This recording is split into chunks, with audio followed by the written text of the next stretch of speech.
ओम शांति। 20 मार्च 2025 की मुरली से विशेष पॉइंट। पहला पॉइंट है, मीठे बच्चे, इस पुरानी दुनिया में अल्पकाल क्षण भंगुर सुख है। यह साथ नहीं चल सकता।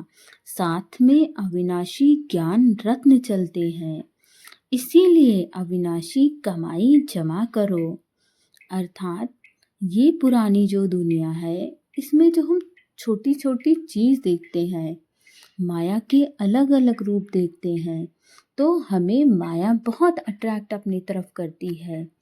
इस संसार में जो छोटी छोटी चीज़ें, जैसे आपका घर, गाड़ी, बंगला, बिजनेस, व्यापार और बहुत सारी चीज़ें हैं जो माया के रूप में आती हैं। ये सारी चीज़ें हमें कुछ क्षण की खुशियाँ देती हैं, और फिर जब यदि हम इन सब से मोह रख लेते हैं तो ये हमें दुख भी देती हैं। इसीलिए इस संसार में केवल अल्पकाल का सुख है, ये साथ नहीं चल सकता। इस संसार से यदि कोई चीज़ साथ ही जाएगी तो जाएंगे आपके अच्छे कर्म, बाबा की याद आपके संग जाएगी। इसीलिए हमें बाबा के ज्ञान रत्नों को बार बार याद करना है, उनका मनन चिंतन करना है। और जितना हम मनन चिंतन करेंगे उतनी ज़्यादा हमारी अविनाशी कमाई जमा होगी।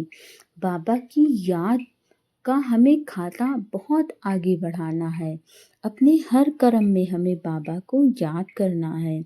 यही अविनाशी कमाई है, ज्ञान रत्नों को याद करना, बाबा को याद करना, ज्ञान रत्नों को जीवन में धारण करना।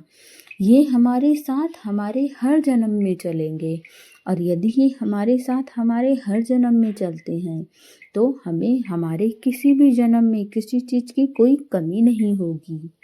अगला पॉइंट है, बाप की याद से अपार सुखों का अनुभव करने के लिए बुद्धि की लाइन क्लियर चाहिए।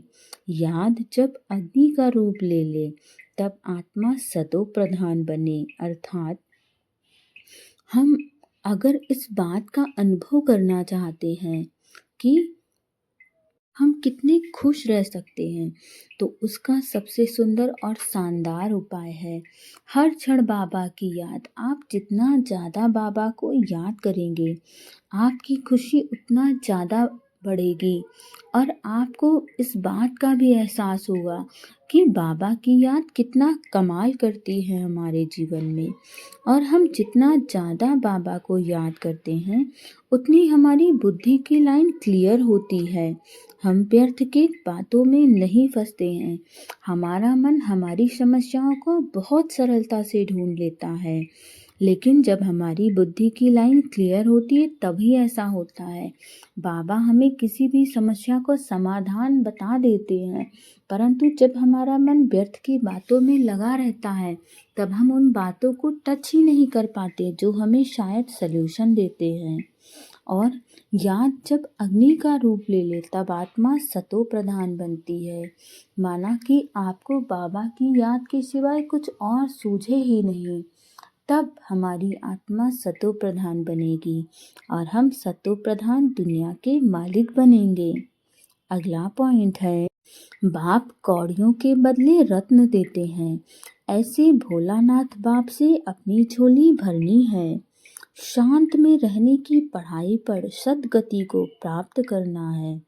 अर्थात बाबा हमें कौड़ियों के बदले में ज्ञान के महान पॉइंट्स देते हैं, और इन महान पॉइंट्स का प्रयोग करके आप अपने जीवन में अथाह धन, संपत्ति, मान, सम्मान सब कुछ प्राप्त कर सकते हैं।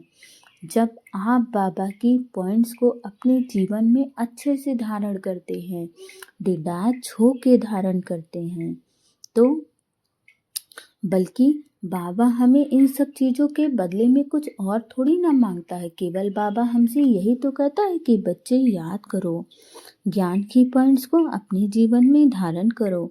तो ऐसे भोलानाथ बाप से हमें अपनी झोली भरनी होगी। खूब अच्छे से बाबा का ज्ञान धारण करना होगा। शांत में रहने की पढ़ाई पर सद्गति को प्राप्त करना है, और इस बात पर भी हमें बहुत अटेंशन रखना है कि हमें हर क्षण अपने आप को बाबा की शांति का दूत समझना है, बाबा की शांति को अनुभव करना है और शांति से बाबा की पढ़ाई को पढ़ कर के सद्गति को प्राप्त करना होगा। अगला पॉइंट है, माया के बंधनों से सदा निर्बंधन रहने वाले योग युक्त बंधन मुक्त भव, अर्थात बंधन मुक्त की निशानी है सदा योग युक्त। क्योंकि यदि हम अपने आप को बंधन में रखते हैं तो हमारा बाबा से मोह नहीं अच्छा हो पाएगा। तो इस बात का यही प्रूफ है कि यदि आप बंधन मुक्त हैं तो आप सदा योग युक्त होंगे। योग युक्त बच्चे जिम्मेदारियों के बंधन व माया के बंधन से मुक्त होंगे।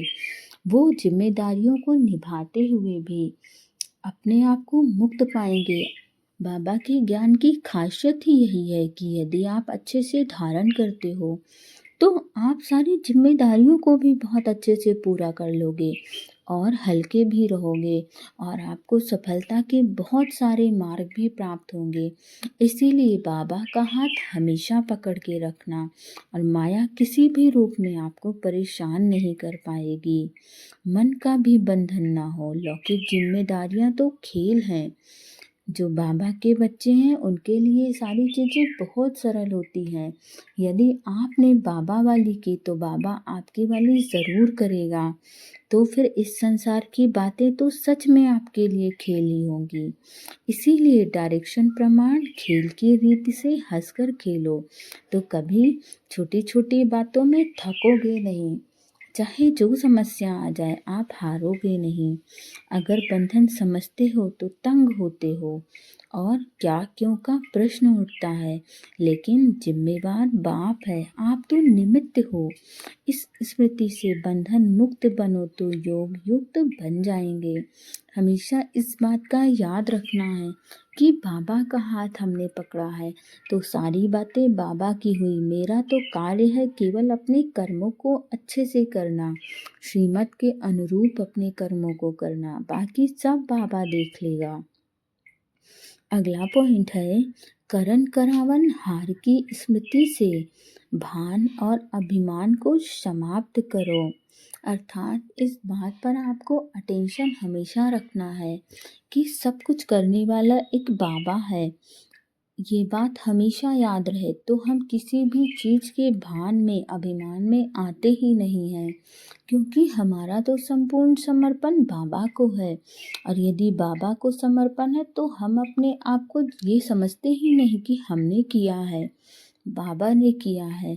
बाबा तो केवल हम बच्चों को केवल माध्यम बनाता है, तो हमारे अंदर से अभिमान स्वयं समाप्त हो जाता है। ओम शांति।